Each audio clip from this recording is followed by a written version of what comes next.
So welcome. If you're watching this right now, you're probably a future Biddeford varsity basketball player, or you are currently playing on one of our travel teams, middle school teams, or youth teams.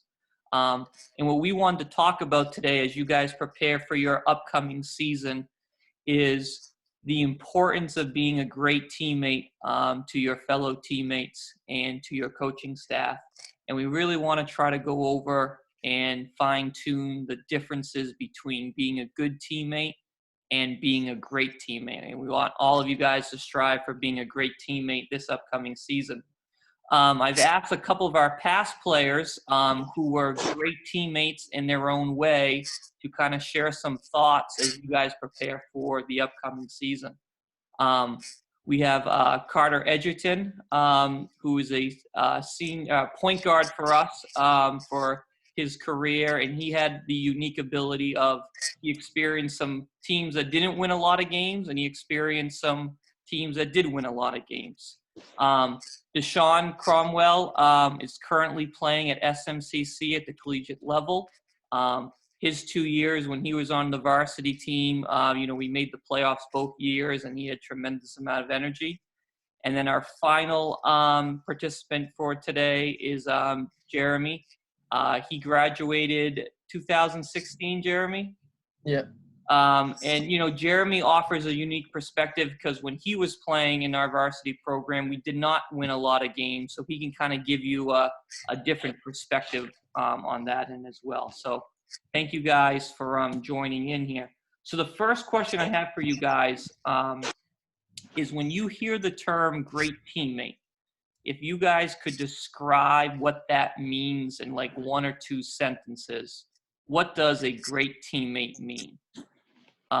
Jeremy, do you want to start off? Yeah. So to me, someone like great teammate to me is someone you like want to play with. So like even if they're not the most skilled person, like if you're in pickup, like you want to play with that person. Like it's someone that without taking their skill into it, it's someone you want on your team that will like impact the people on your team and like everyone around you positively. Cool. Thank you. Any Carter or DeSean?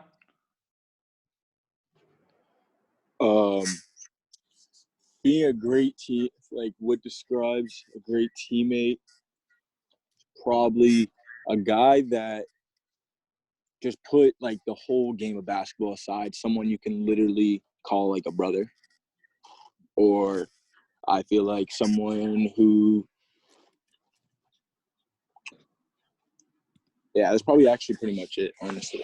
Like that's my best description as a great teammate, because all great teammates that I think of are like I still talk to on a day-to-day basis. So yeah, I think what deciphers a great teammate is someone that can put the team first, be positive, but do it at the level where they do it all the time. If you're losing games, can you still be a good teammate? If someone misses a shot, can you still be a good teammate? Things like that. Putting your less than the team all the time. Putting the team first all the time. Cool.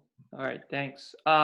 If a coach came to like watch a practice or went to go see a game, okay, let's say one of us went to go see a sixth grade practice or a game, what would be things on the court that we would actually see that would say, wow, that player is a great teammate? What would be some things that we would see from some of these players? can I go? Yeah, go ahead. Always talking, always clapping, just movement, any type of movement, and being like, and not the guy that's like, oh, give me the ball, or no, he's just cheering his teammates on, whether he misses a layup or whether he's messes up in a drill, Yeah, and I would also add to that like hustling like all the time. Like even if like your team loses in sprints or something or whatever, like someone that's always hustling, like not dogging it or anything, always taking it serious. Yeah, I'll agree with both of them on that, where it's someone who's always hustling, always communicating, and always doing what their role is asked of them to do, and doing it to the best of their ability at all times. Yeah. What could be some things that like players could do that that shows that they're unselfish, like on the offensive end? Like what would be some actions or things that they would do that said, "Wow, that guy's an unselfish player." Um, One thing I can think of, and this is from a point guard standpoint, is when you pass the ball, if you're supposed to make a cut or do some movement, make it as hard as possible. It's something that nobody will ever notice, but it helps the offense tremendously. You notice a great difference when motion is going through at the maximum speed. To give the in high school, the big guy perspective. I mean, just lay bodies, like hit as many screens as you possibly can. Like one of those guys that like when as a point guard, you know that you're gonna get by your guy every time if you're getting a screen. The guy who's, or if you're setting your man up for a down screen, you're gonna get wide open every time. One of those guys that just lay bodies. Yeah. Cool. Jeremy, any offensive or defensive things that? Yeah, one thing I would probably add on like the offensive end would be like, I know we always used to talk about like going from a good shot to a great shot. So like even if you're open, like semi-open, and you think you can make a shot, like if your teammate has an even more open shot, like pass that up and like get some assists, like just play unselfish. Yeah, cool. Kind of going on to what DeSean said about like the brotherhood and stuff. What would be some things that you can do like off the court type stuff that can make you be a great teammate? Maybe someone's had a bad game, or someone's struggling a little bit or whatever. What are some things that you can be a great teammate even off the court?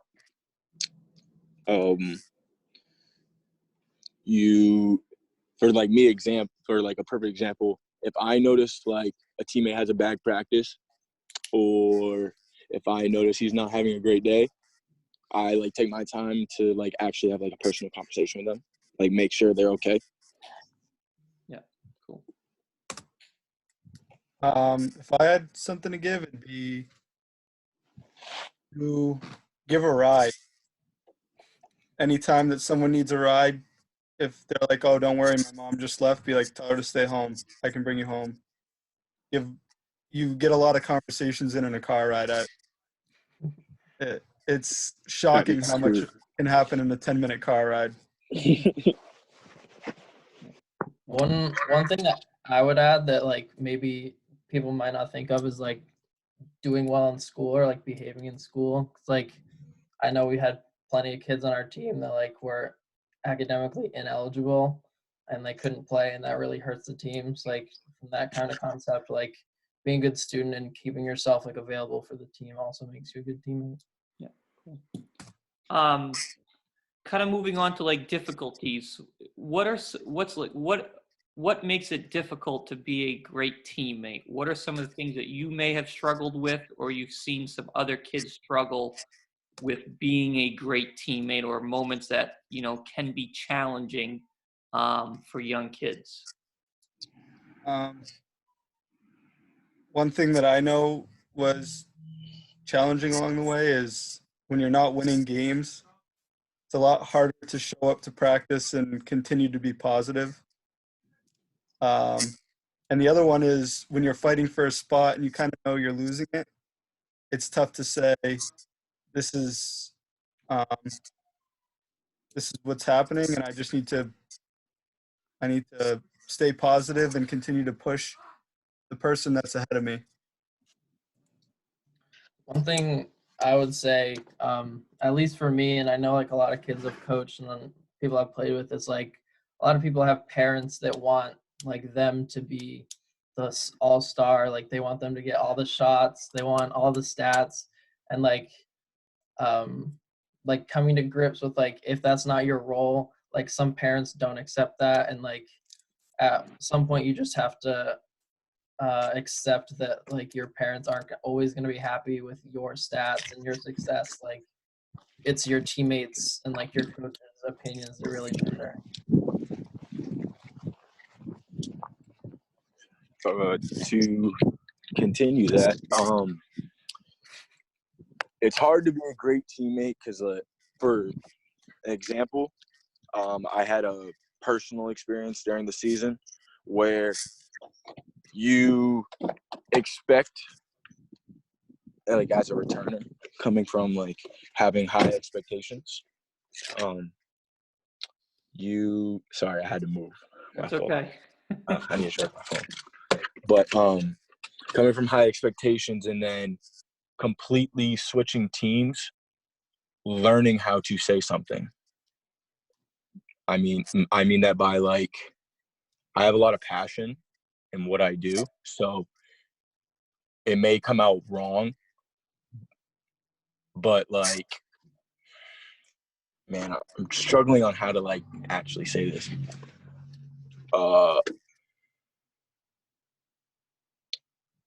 Think before you say. That's what I should say. Think before you say. Like, because kids may shut you out eventually because you're just could be that guy that's trying to coach instead of just play. Yeah.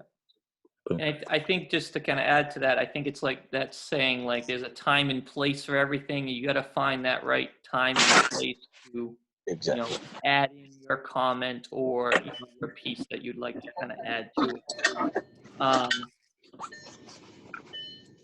Just 2 questions left, guys. The second to last one is, like, what's the best part about playing team sports? Like, in particular, basketball. Like, what was the thing that you guys absolutely loved about being able to be on a team and playing basketball?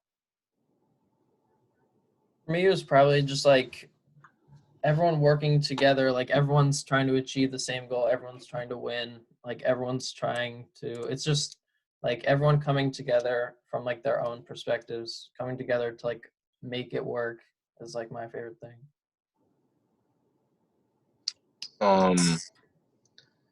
From my perspective, it was fun for me because I grew who I like played with when I started hoop. I ended high school, like through K through 12. I ended with pretty much, like it was all my best friends from growing up, and I thought that like that just made our like basketball made us come together even more, which was even like better.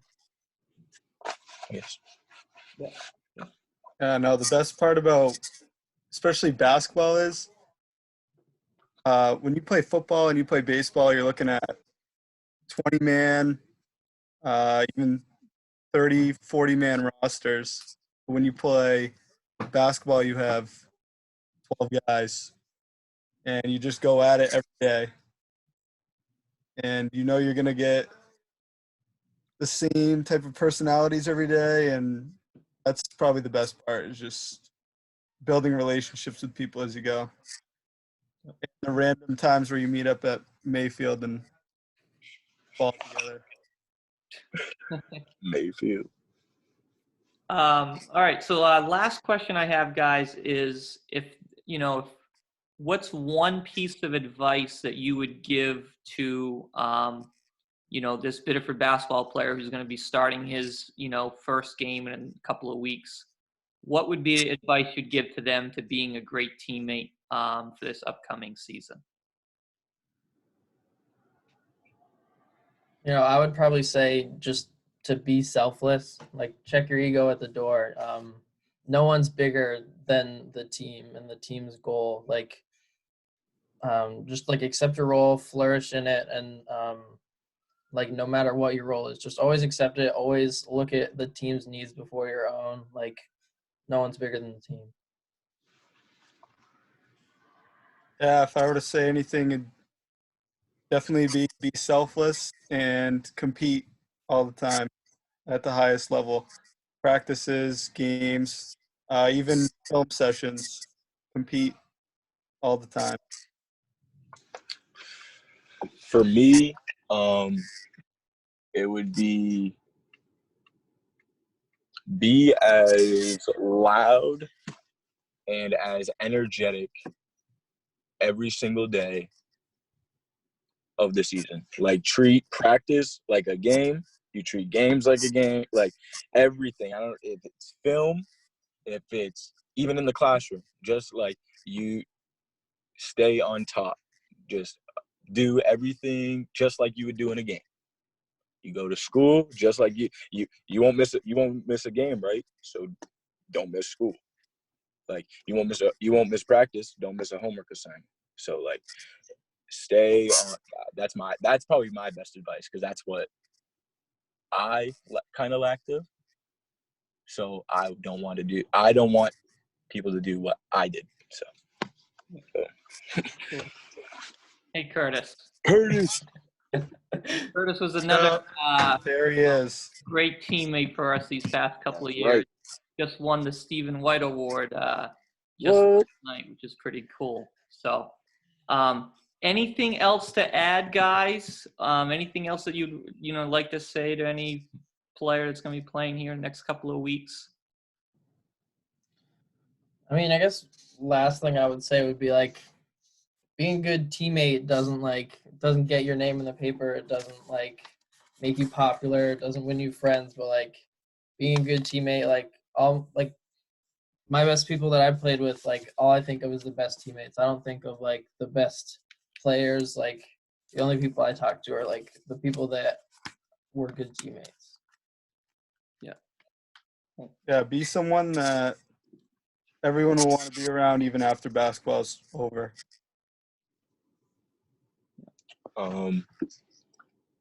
Would I cherish your time? Because I tell you what, it goes by quick. Don't take any practice or any game or any trip, Celtics game that Coach Tardif takes you on, or anything like that. Don't take it for granted, because I tell you what, I miss it. So. Yeah, cool. So thank you guys for doing this. And players, as you start your season, as we leave you here, kind of just the lasting thought, as I always say to the kids, is, no one is going to remember how many points you score, or how many games you won or lost 10 years from now. They're really just going to focus on, which these guys just said, is what type of a teammate were you? If you were a great teammate, they're going to search you out in the grocery store. They're going to want to say hi to you. If you weren't a great teammate, they might go down the other aisle and kind of avoid you. And you want your teammates seeing you 10 years from now saying, well, that guy was unselfish. He played hard, and he always put the team first. And I hope you guys have a really successful season, and best of luck.